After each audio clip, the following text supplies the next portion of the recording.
Bonjour mon aîné. Aujourd'hui, nous sommes le 2 octobre. Ça fait 2 mois, un mois autant pour moi, donc 32 jours que le général Brice Clotaire Oligui Nguema, général des brigades, a fait ce putsch, entre guillemets. Ce qu'on doit déjà retenir, c'est que on n'a pas un peuple, mais on a une population. Au premier jour du coup d'État, la société civile et de nombreux leaders religieux ont fait dans l'émotion où ils ont adhéré à la transition, en soutenant la transition, sans connaître les tenants et les aboutissants de cette transition. Ils n'ont pas cherché à savoir quels sont les tenants et les aboutissants.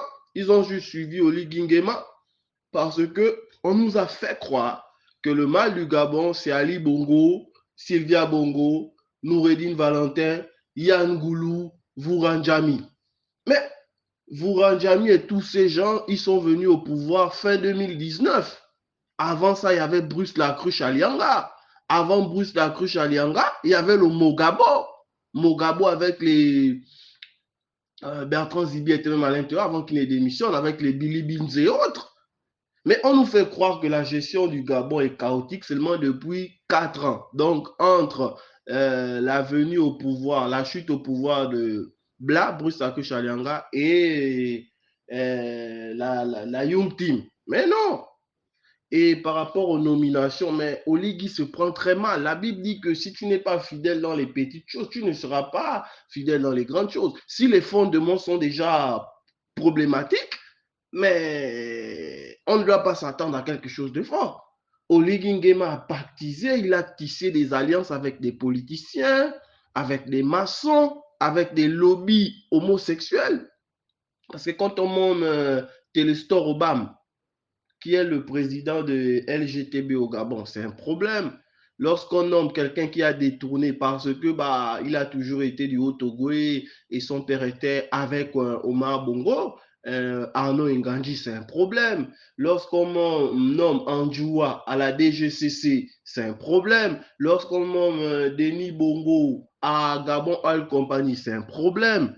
Ça montre à suffisance que on a combattu Ali Bongo, mais dans le fond, on sauvegarde le système Bongo PDG.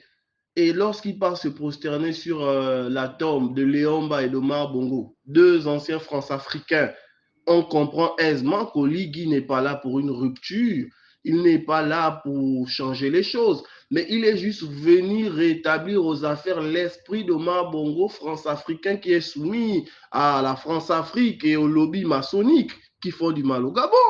C'est juste ça la vérité. Mais aujourd'hui, on lynche les Gabonais parce qu'on n'a pas malheureusement un peuple, on a une population, on a des leaders d'opinion qui ne connaissent pas la géopolitique gabonaise, notamment les Bandon, Yann et autres. Ils sont suivis, mais ils ne comprennent pas les enjeux. Parce que lorsque tu comprends les enjeux, mais tu ne tombes pas dans ce marasme et dans l'obscurantisme que l'on observe.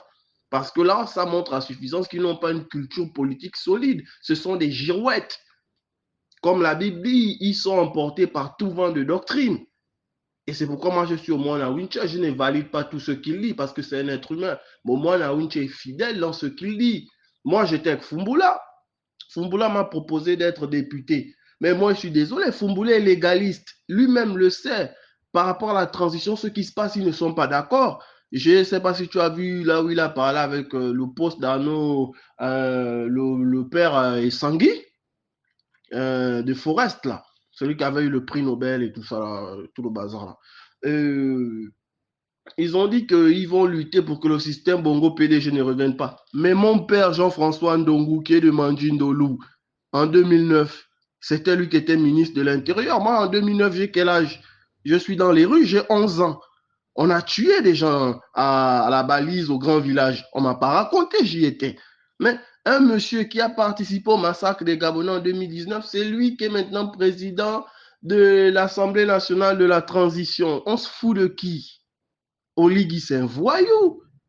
C'est de la manipulation. Et l'église, vu qu'on n'a pas une église sérieuse au Gabon, on a une église qui est dans l'émotion et dans le paraître, le sensationnel, mais on est tombé dans ce genre de bêtises.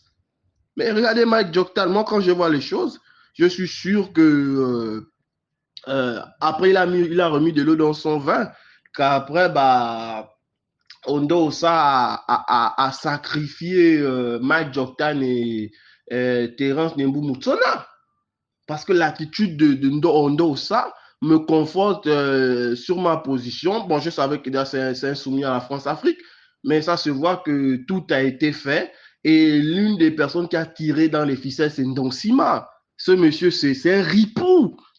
Quand j'écoute beaucoup, c'est quelqu'un de sage et autres. Je réalise que les Gabonais ne connaissent pas leur histoire. Quelqu'un qui a coulé des entreprises, quelqu'un qui est parti à la prestation de serment d'Ali Bongo. Mais en fait, je te dis, le problème de notre pays, c'est éveiller les consciences et la quête de connaissances. Tant qu'on n'aura pas la quête de connaissances et l'éveil de conscience en écoutant les personnes qui connaissent notre histoire, il y a un problème. Quand je vois beaucoup, Zibi a fait sa sortie, oh, Zibi est sage, mais non, il joue juste le bon rôle parce qu'il ne veut pas aller en prison. Zibi sait que dans un pays normalement constitué, il ira en prison.